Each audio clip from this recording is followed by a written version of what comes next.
you don't need a deck. You don't need a pitch deck. I've done all my raising in the last few weeks, and with our Irish Angels, completely deckless, which doesn't make any sense typically.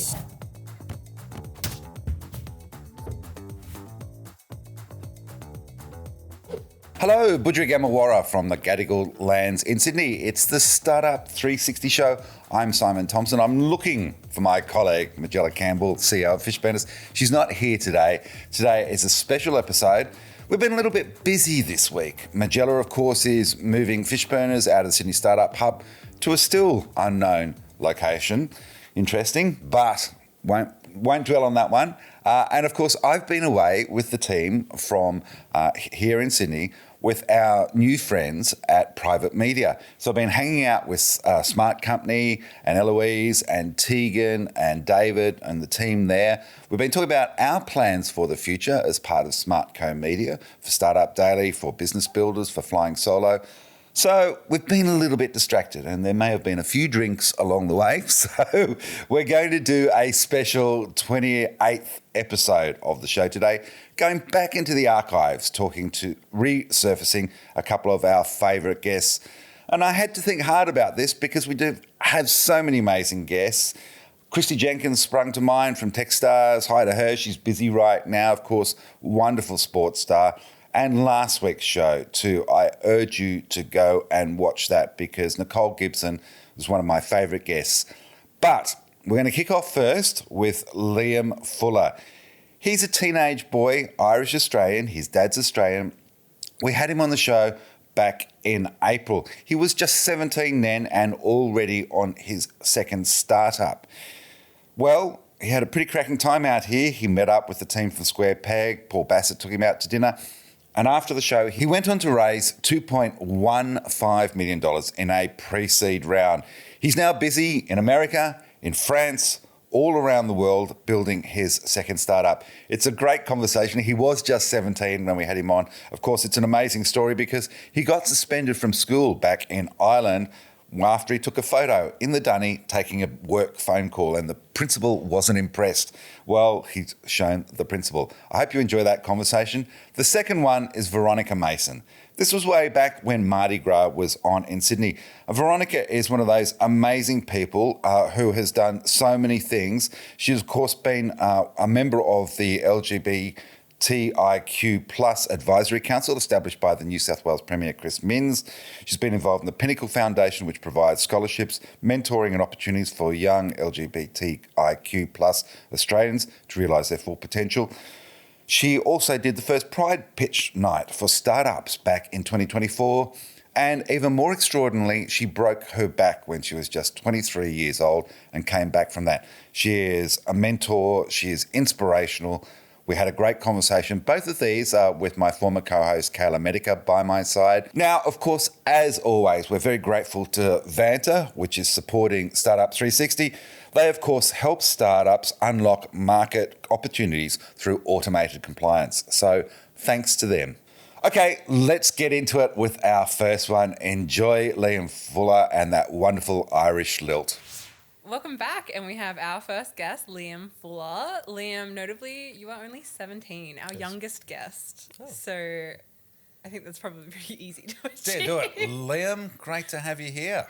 Hi, great to have me, thanks. As I mentioned, you are kind of still at school, technically. Well, you're a long legally, way. yeah. You're legally. Yeah. This isn't part of the suspension that happened.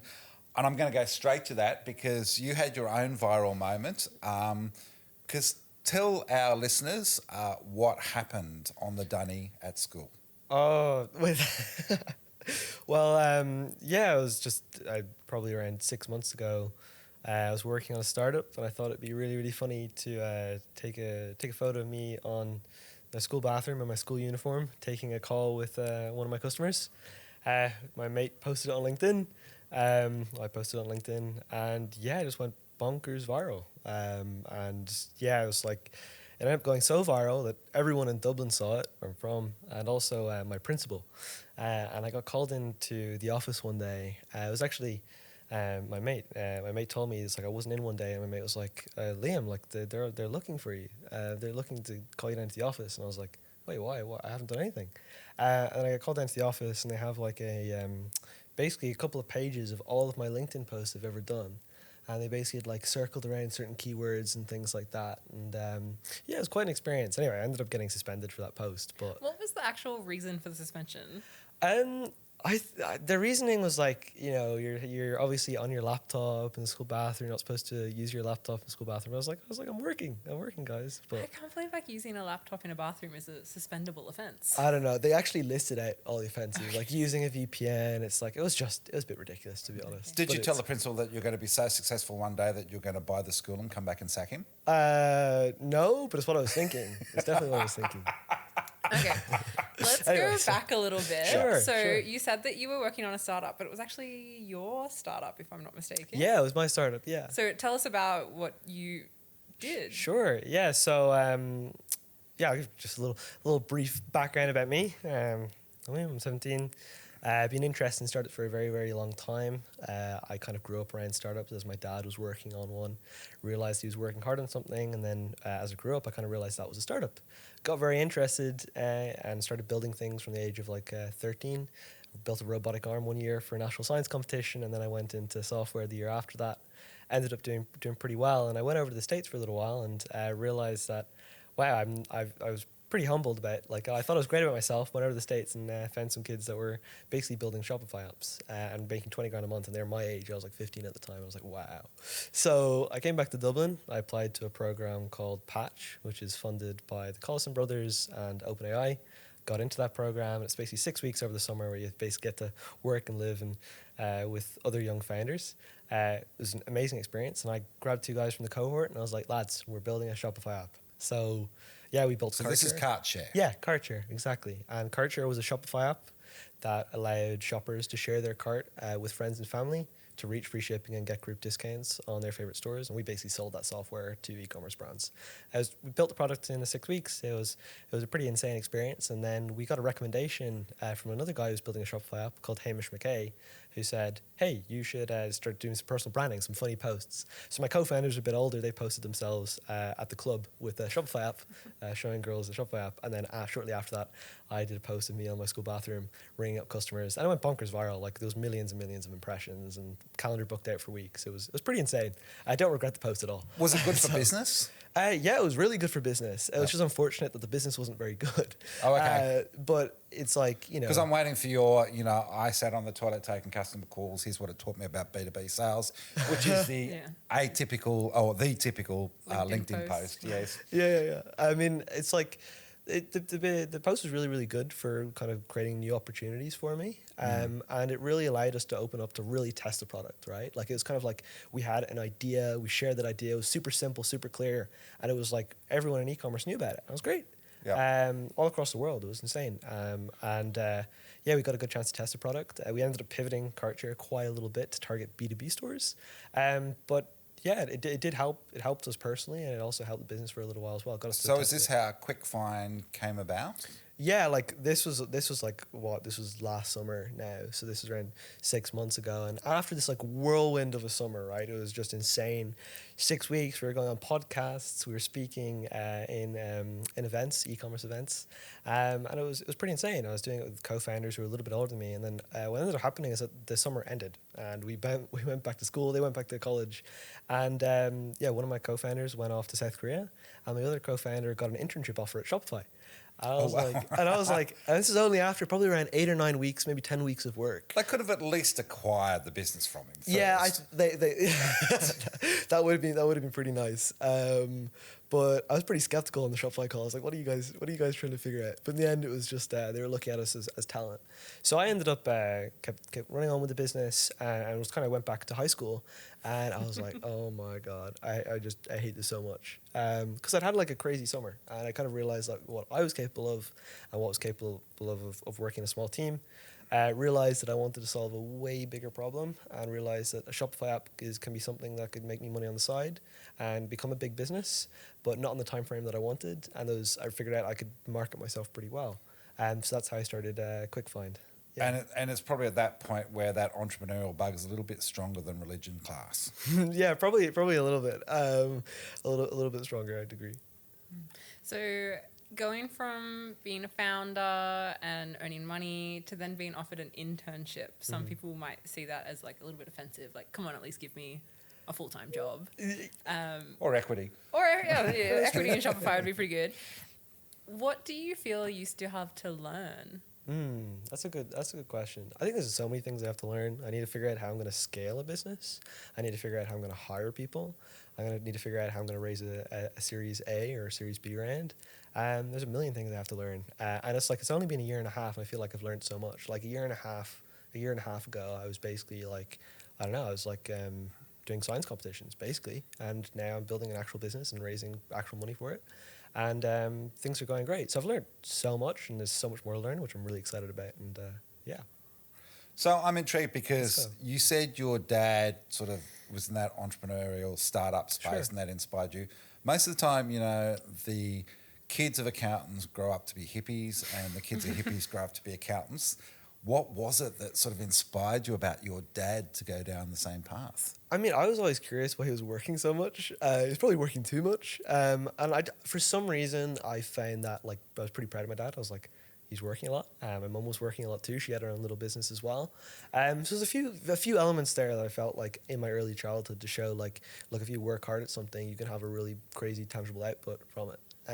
My dad ended up doing really well, was part of the exit of that business, and my mum had her own little side business as well. So I'm not exactly sure. I just think I was surrounded by it when I was young, and I just inherently in my blood about doing businesses. Is there in that a moment with your parents where you watch them and you go, okay, that's something I'm not going to do?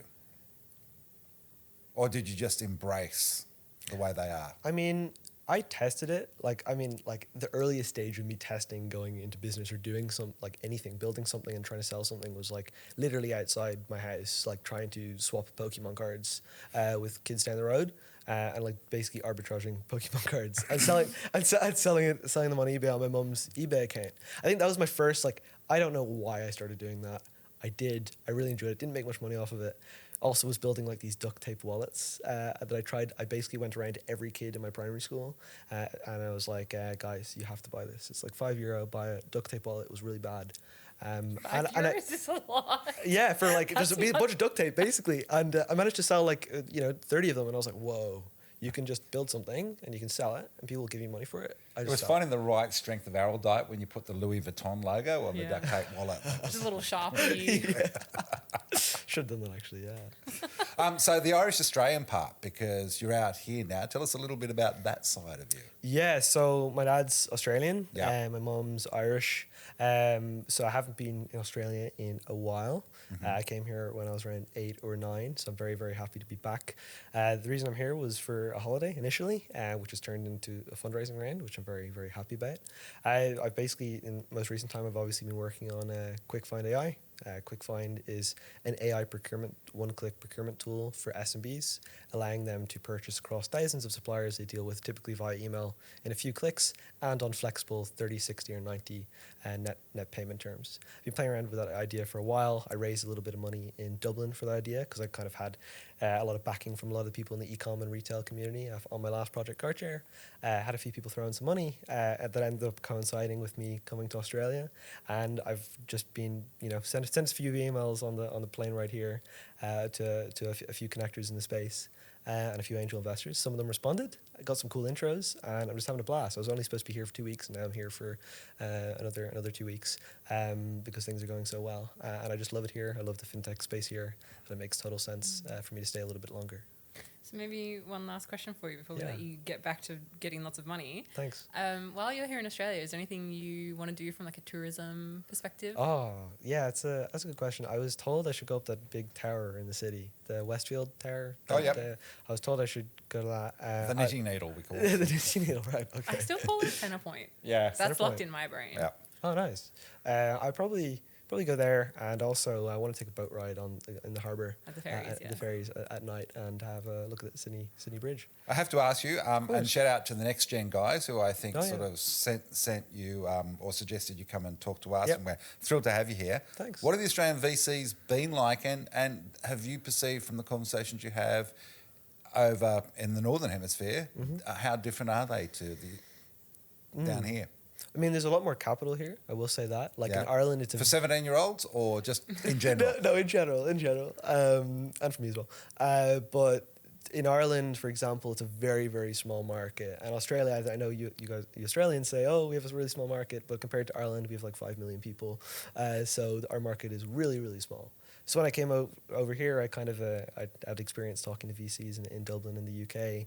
I was really surprised. There was a lot of VCs, and there was also a lot of VCs who had backed other young founders like Liam from Instant and a guy called Nick as well, both really young founders by a fund called Blackbird. And I found that like there's just for some whatever reason in Australia there seems to be a trend of backing young founders, and the conversations with VCs here have gone really well. I've been really enjoying them. Luckily, I have been able to meet nearly all of them, which is great. And there seems to be a really great ecosystem for backing young people and kind of people taking a punt. Because just imagine it's like in 10 years from now, it's like the amount of progress I've been able to make in a year and a half is pretty exceptional. So if you compound that over 10 years, it probably makes sense to be the first check-in to someone like me. So yeah, it's been great. I love it. Any fundraising tips? What have you learnt out of this process? You don't need a deck. You don't need a pitch deck. I've done all my raising in the last few weeks and with our Irish Angels completely deckless, which doesn't make any sense typically. And people are really surprised, like, why don't you have a deck? And the reason being is that I kind of arrived in Australia and I was like, look, people are going to back me for me. The idea will pivot, but they're backing the founder. And I realized, like, angels particularly back the founder. And I was like, you either have a deck that is kind of half built or not. The deck will never always be there. But your demo and your pitch will be there, and it's all about backing the founder. So I think sometimes you'd be surprised how little information or you need to present an investor for them to make a decision. And kind of create an environment where they're wanting to come to you, you're not going to all of them. It changes the dynamic. Like some of my angel investors, like Brendan Hill, etc., using them as leverage to open up new intros and also get access to other investors as well. So yeah. That's kind some of very some deep tips. insights for such a young. Just founder. finally, I do want to ask, what does 27-year-old Liam Fuller look like? Probably a few acquisitions by then. Hopefully by then. Big I think. words. Yeah, big words, but yeah, I'll be in a good place in 10 years from now. Very good Well, you know place. who you need to be sending the exclusive press releases to. Oh yeah, no, 100%. Yeah, I get a lot of overseas pitches. Oh, I can say Australian, Irish, entrepreneur, Yeah. Liam Fuller. So yeah, we can keep the Australian angle in there. That's the most important part. I am going to throw one more in. Sure. Who's a founder, an entrepreneur that you really admire? Who are your heroes as you look around the ecosystem? I mean, I got to give a big shout out to Brendan Hill. I'm sure some of your viewers know him. He has been like instrumental into my success here in Australia, opening up intros. So I'm incredibly grateful to him. He invited me to private events as well, which is very, very cool. Nice. And a guy called Jack Pierce. Jack Pierce is the co-founder of Wayflyer, one of Ireland's unicorns. He's deeply in the lending space. And yeah, he's letting me work out of his office every day on his new startup. So there's two people that I really, really admire, Jack Pierce and Brendan Hill in most recent times, yeah. Well, mate, once you're old enough to have a Guinness, look forward to catching up and having one with you, Liam Fuller. Thanks for joining us on Startup 360. No, I appreciate it. Thank you very much, guys. Thanks. Well, I hope you enjoyed that chat with Liam. He is absolutely powering, and what an amazing young man. Now it's time for Veronica Mason, who joined us for 10X. Welcome back to Startup 360 with Simon and Kayla. Veronica. Welcome, Hello. Veronica Mason, Hi. VRM performance coaching speaker, high performance coach, presenter of Amazing Pitch Nights. I remember that 12 months ago. That is also true, yes. Great to have you here. Happy Mardi Gras. Yeah, happy Mardi Gras, happy Pride. Tell us your story, because it is an extraordinary one, and of course it had a literally life-changing moment. Yeah, I think there's two real components, and one is about my sexuality, and then kind of one is about the way that I operate in the world and what I do now. So probably start with where in high school, because I think that when I explain what I went through, I think that people really understand why caring about the LGBTIQA plus is so important, but also obviously so important to me. So when I was in high school in my later years, so year 11 and 12, I was outed in my high school, and it was a really, really, really challenging experience for me. So people stopped talking to me. People called my house phone and outed me to my family, and contested my school marks and all these kinds of weird things that kind of went on in that time. And I just felt so alone. There wasn't anyone that I was talking to. No one was talking to me for about a year. And it had a really amazing silver lining because I had literally nothing to do other than to study. And I was very fortunate for that because I ended up getting into a law degree at UNSW. So I think that there's always silver linings in things. I didn't realize it at the time, but it was an amazing opportunity for growth. And I think that I really took from that it wasn't safe to be, to be open with my sexuality. And I was very lucky to go to a university, UNSW, that was very, very, very liberal, and found people that were really supportive. And then ended up being a scholar for the Pinnacle Foundation, which we can talk about as well. And I think that really started to imbue in me this sense of kind of ability that, you have to really be authentic with who you are and go after what you really want to go after. So that was kind of in the very beginning of my university stages of kind of getting my confidence back up. And then, as you referred to, when I was 23, I had an accident on a university excursion where I broke my back in 6 places. And that was also very hugely life-changing for me because I didn't know if I could walk. I didn't know if I could go and do the things I wanted to do anymore. I didn't know if I could be an international diplomat, which is what I wanted to do. And in that process, I started to become really interested in personal development and human optimization, basically, because I didn't have the same capacities physically that I had before the accident, obviously. So I had to kind of really master my mind and really master your mindset. So when you're in incredible amounts of pain, you have to be so conscientious about, I had to be so conscientious about the thoughts and the way that I was kind of thinking about myself and my life and rebuilding that whole process for me. And so I ended up becoming a lawyer, and the same process. Maybe I didn't have as much time as the person sitting next to me. So I had to be really focused with my mind and learning all those tools to do that. And so became absolutely enamored with this idea that, 1 or 2% shifts in your mindset can lead to incredible changes in your life and the quality of your life. So that was definitely what I saw, and just became so passionate about it that I really wanted to pursue this as my career and help other people become really the best versions of themselves in a way that was authentic to them. And I think to bring in both that experience that I had when I was in high school with the sexuality, as well as the experience that I had having the accident, I think I really want people to, it's not necessarily like learning to be something completely different. It's about becoming really who you're meant to be and stripping away the kind of societal norms that stop people from being what they really truly should be. So, yeah. You ready to 10x? I'm totally ready to 10x. Okay. First question is from me, and I feel like I'm getting a reputation as the person who asks hard questions. Okay, go for it. So in the mentor-mentee relationship, because obviously you're a coach, Yeah. there's a lot of emphasis on the mentor side, but what would you say makes for a good mentee? Okay, coachable, teachable, and trainable. That's what we like to see. My own coach says she told me that once, and it stuck with me. And you really want somebody who's willing to take the work, run with it, super excited, and follows through. Yeah. What's your favourite thing to do at Mardi Gras? Is the hard I think that's a hard question.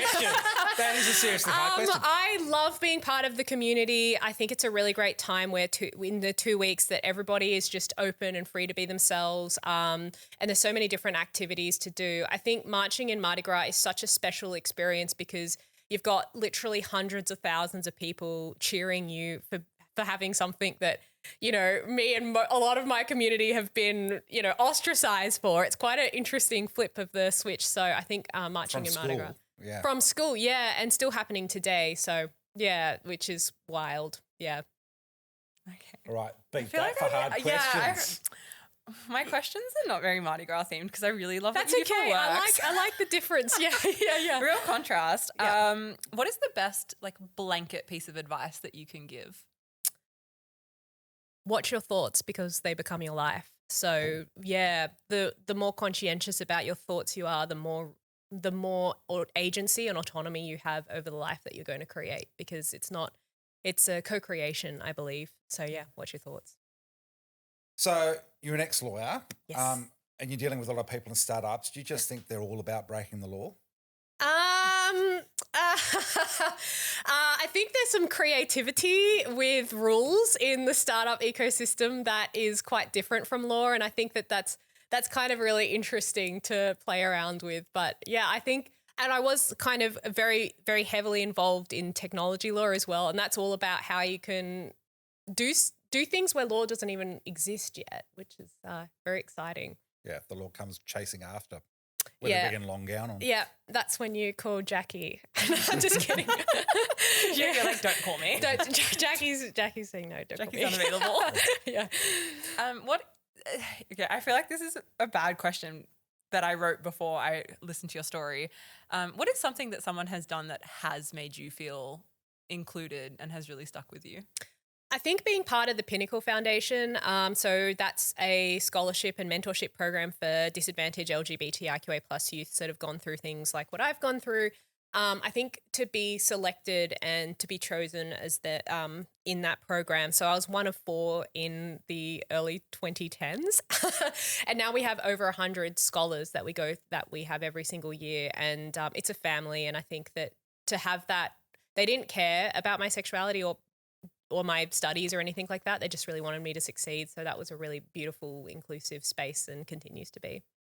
Good question. Beautiful. Great question. Now, you're involved with politics as well, and this isn't a question, it's just a statement while we're there with the Pinnacle, is of course that the Min's government did set up the LGBTIQ plus Advisory Council. Tell us a little bit about that. Yeah, so the Min's government did set up this incredible advisory council. So there's 16 of us from incredibly different walks of life, and our role is to advise the government on LGBTIQA plus issues. And so I'm really excited to be part of that council, because I think that it's going to be really important to get strong voices in government to say this is what's happening in our community, and this is how we need support. So yeah, it's going to be a great experience.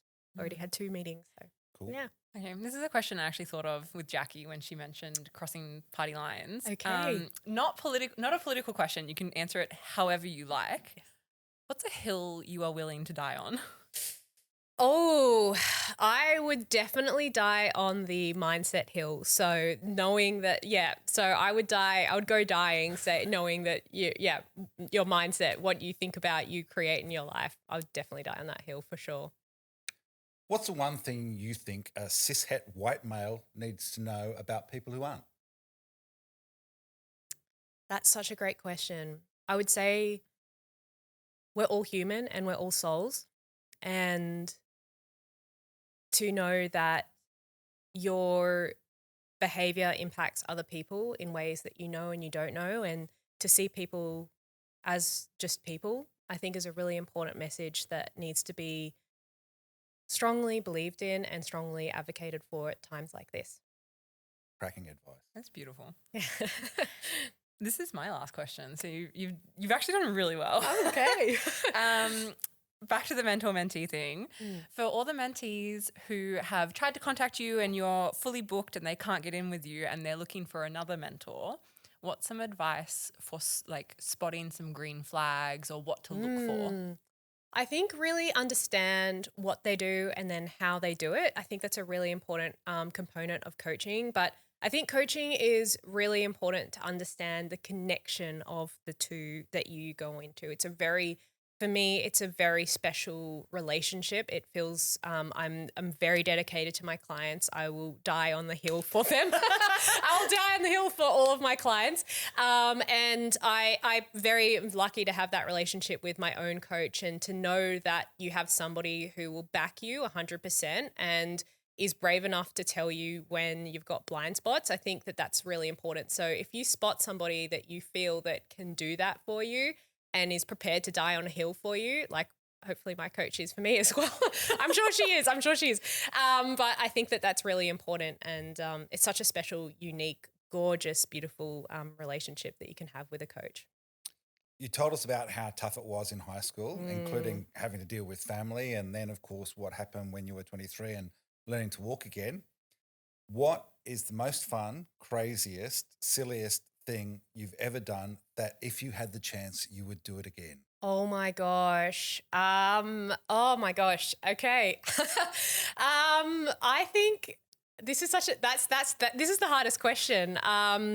I think, do you know what? I think some of the Mardi Gras that I've had, they haven't been crazy or wild, but to just kind of be in an environment where every single person is so inviting, so inclusive. I was at World Pride and I marched in World Pride and that was an experience that I think I'll take to my grave. I think it was just such an awesome experience. I'd probably do that again. I hope there are lots more of those for Well, you. yes. I think there are going to be a lot more of those, hopefully those experiences in my life. And let's do the bonus one. Because Yes. it is Mardi Gras, Yes. and let's say you've got the Mardi Gras wand and you could wave it. Yes. How would you change the world? Okay, so I'm going to do two. So I'm going to put my advocacy hat on, and then I'm also going to put my coach hat on. So for my advocacy hat, I would say that I take away the ability to prejudice or discriminate against other people.